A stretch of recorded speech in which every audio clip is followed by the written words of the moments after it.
पण माझ्या शेतातली विहीर जर 60 मीटरपेक्षा खाली खोल असेल तर या मोठ्या कोणताही फायदा होऊ शकत नाही सभापती महोदय. बेसिक हा मुद्दा आहे याचा. त्याचा काही फायदा दोन प्रकार याच्यात. पाणी लांबून आणणं एक प्रकार वेगळा आणि पाणी विहिरीतून वरती उपसा करणं हा दुसरा. दोन प्रकार याच्यातले सभापती महोदय. बेसिक त्याच्यात तो विषय इथं कन्फ्यूज होतोय आणि म्हणून ही जी मर्यादा आहे खडसे साहेब हे विचार बस. आता मी अल्पभूधारक 2.5 एकर शेती माझी, मला 3 HP चीच मोटर तिथं अलाउड आहेत. 600 मीटरच्या खाली पाणी असेल तर त्या मोटर त्याच्यातून उपसा होतच नाही. मग बुस्टर लावायचं. मी अल्पभूधारक शेतकऱ्याला तुम्ही योजना देताय तर मला त्या योजनेचा फायदाच होत नाही ना. कारण पाण्याची पातळी आताच्या घडीला सगळीकडे काही सारखी नाही आहे. विदर्भ मराठवाड्यात गेलं तर ती खाली आहे फार मोठी. मुद्दा बेसिक असा आहे की याच्यासाठी जो बुस्टर पंप लावण्यात जाणार आहे त्यालाही सरकारने अशाच सबसिडी देणार का हा याच्यातला प्रश्न आहे. मंत्री ते भूजल सर्वेक्षण विभागाच्या पत्र क्रमांक 319/20 जो दिनांक 12/8/2020 अटीनुसार भूजल पातळी 200 फुटापेक्षा जास्त खोल असेल तर पाणी उपसता येत नाही. तरी सुद्धा आपण काही केस स्टडीज केलेल्या आहेत ज्याच्यामध्ये 550 फूट खोल 600 फूट खोल खोलीवरून सुद्धा पाणी उपसलेलं आहे. त्यासाठी बूस्टरची योजना आहे आणि बूस्टर घेण्यासाठी शेतकऱ्यांना सबसिडी देणार की नाही, काही कन्सेशन देणार की नाही याच्याबद्दल आदरणीय मुख्यमंत्री महोदयांशी चर्चा करून निर्णय घेण्यात येईल. सत्यजितजी तांबे.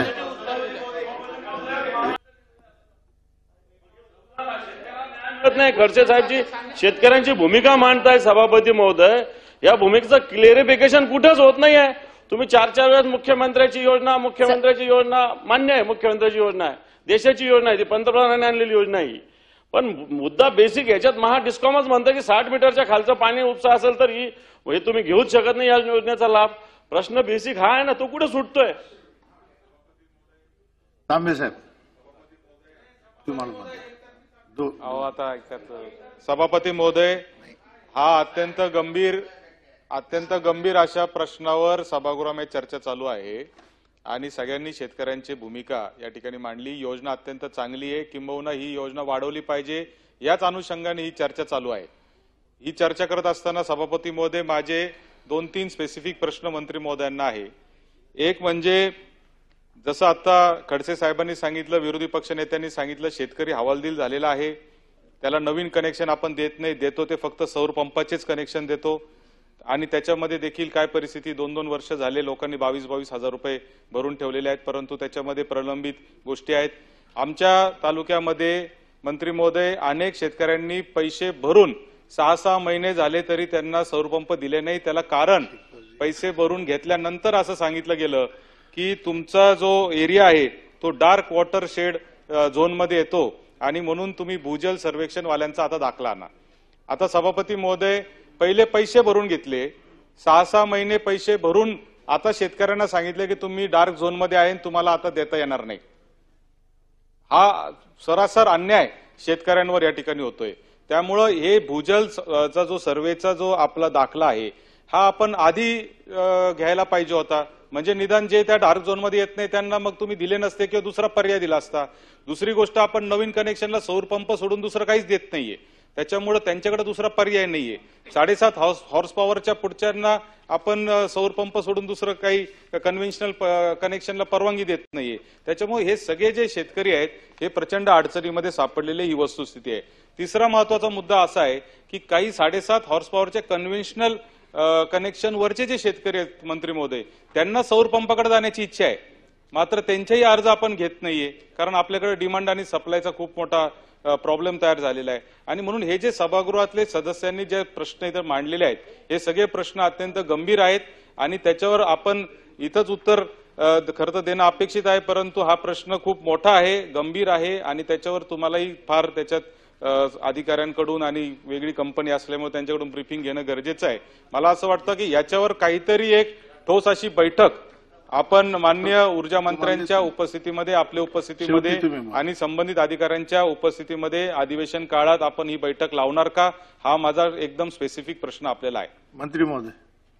अध्यक्ष महोदय, सन्माननीय सदस्यांनी ज्या कंपनीच्या बद्दल बोलले त्याची पण आम्ही चौकशी करू की आत्ता पैसे भरून घेतल्यानंतर असं का त्यांनी उत्तर दिलं. पण आतापर्यंत अध्यक्ष महोदय ज्या टेंडर झाल्यानंतर टेंडरमधल्या अटी शर्तीनुसार विहित मुदतीमध्ये जर पंप लावून नाही दिला तर अशा कंपन्यांवरती आपण कारवाई केलेली आहे आणि जवळपास 3.5 कोटी रुपये इतक्या दंडाची आकारणी त्या कंपन्यांकडनं केलेली आहे की जेवढा वेळ सांगितला टाइम बॉन्ड जर त्यांनी इन्स्टॉलेशन नाही केलं तर त्यांना दंड लावलेला आहे. आणि जर हे आपल्या स्पेसिफिक तालुक्यातल्या जे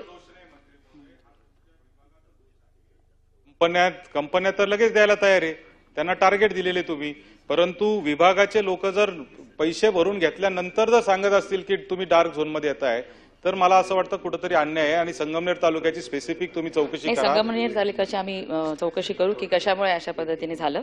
पण 3 HP जर मोटर एखाद्या शेतकऱ्याला पाहिजे असेल तर त्यांनी बुस्टर घेतल्यानंतर त्याला सुद्धा सबसिडी दिल्या जाते. त्याच्यामुळे बुस्टरवरती शेतकऱ्यांनी हे करावं आणि जास्ती 10चा किंवा 15चा पाहिजे असेल तर ते मोठे शेतकरी असतात की ज्यांना तेवढ्या हॉर्सपंपची गरज पडते. अध्यक्ष महोदय, अभिजित जीवनझारी. प्रश्न आहे की हा प्रश्न 3 हॉर्स पॉवर 10 हॉर्स पॉवरचा नाही आहे. हा प्रश्न अल्पभूधारक महाभूधारकचा पण प्रश्न नाही आहे. अल्पभूधारकच्या शेतामध्ये 200 मीटरवर पाणी लागतं आणि महाभूधारकाच्या शेतावर 1000 मीटरवर पाणी लागतं का? पाणी किती फुटावर लागणं हे त्याच्या हातामध्ये नाहीये. मुळामध्ये माझा बेसिक प्रश्न आता सरकारला आहे. मंत्री महोदयांनी सांगितलं की त्या ठिकाणी तुम्हाला 200 फुटाच्या वर पाणी उचलता येणार नाही अशा स्वरूपाचे आदेश. बरोबर आहे? तुम्ही मी चुकीचं सांगत असेल सांगा, तुम्ही आता बोलला. आणि गोष्ट खरी आहे की जीएसडीच्या माध्यमातून आणि अनेक संस्थांनी सांगितले की पाण्याची पातळी ही दिवसेंदिवस खोल जाते आहे, त्याच्यावर मर्यादा घातल्या पाहिजे. म्हणून 200 मीटरच्या आपल्या 200 फुटाच्या वर तुम्हाला उपसा करता येणार नाही, विहीर खोदता येणार नाही अशा स्वरूपाच्या सूचना तुम्ही दिलेल्या.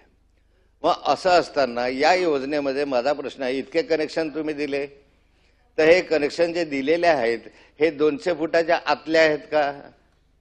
हा पहिला प्रश्न.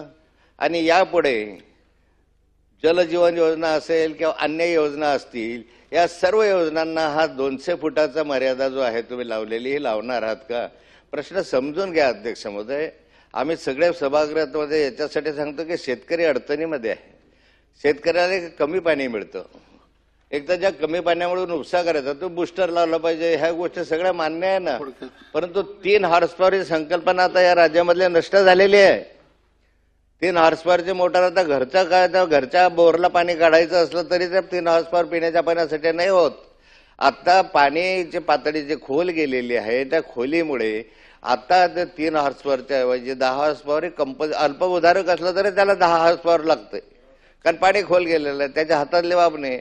म्हणून या 3-4 प्रश्न माझा प्रश्नच हे आहे की तुम्ही या ठिकाणी वारंवार मी सांगतोय की एकतर हे कंपल्सरी करू नका.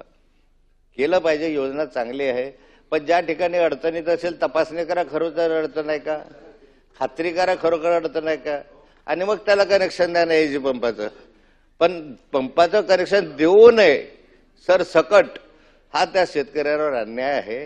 हे शेतकरी फार अडचणीमध्ये आणखी अडचणीमध्ये आणण्याचं काम करतात. योजना चांगली असली तरी त्या योजनेचे काही तोटे आहेत ना तेही तर लक्षात घेतले पाहिजे की नाही. त्यामुळे या संदर्भात आपण कारवाई करणार का? वारंवार मी हा यासाठी जीव तोडून प्रश्न करतोय की मी स्वतः अनुभवतोय आज या संदर्भामधलं कनेक्शनच मिळत नाही. मी स्वतः बोर केलं, आता स्वतः बोर केलं, अधिकाऱ्यांना विचारा तो मुक्ताईनगरला जाऊन काय केलाय की नाही बोर, आणि कनेक्शन बघताय ते म्हणता कनेक्शन देऊ शकत नाही तुम्हाला. सोलारवर घ्या, पाणी लागलंय 850 फुटावर, सोलार उचलू शकत नाही पाणी. आता पाणी आहे, शेती आहे, पण कनेक्शन नाही. मग कसं काय उद्याच्या कालखंडामध्ये शेती करणार शेतकरी? एकतर हा प्रश्न. आणि सरसकट वीज बिल माफ करण्याच्या संदर्भामध्ये तुम्ही वारंवार घोषणा केल्या आहेत ना, मग सरसकट एक वेळ वीज बिल माफ करण्याचा निर्णय तुम्ही घेणार आहात का? मंत्री महोदय, खडसे साहेबांनी मांडलेला प्रश्न गंभीर आहे आणि सदस्यांच्या भावना तीव्र आहेत.